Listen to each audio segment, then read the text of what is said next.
ఆహారము లేదని చింతయేలను, వస్త్రములు లేవని దిగులు ఏలను.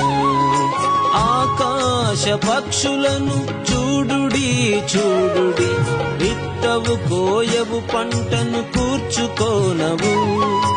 ఆకాశ పక్షులను చూడుడి చూడుడి, విత్తవు కోయవు పంటను కూర్చుకోనవు.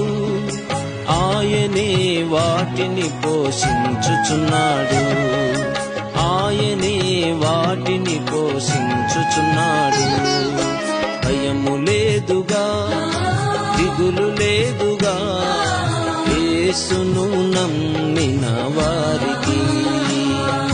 భయము లేదుగా, దిగులు లేదుగా, యేసును నమ్మిన వారికి.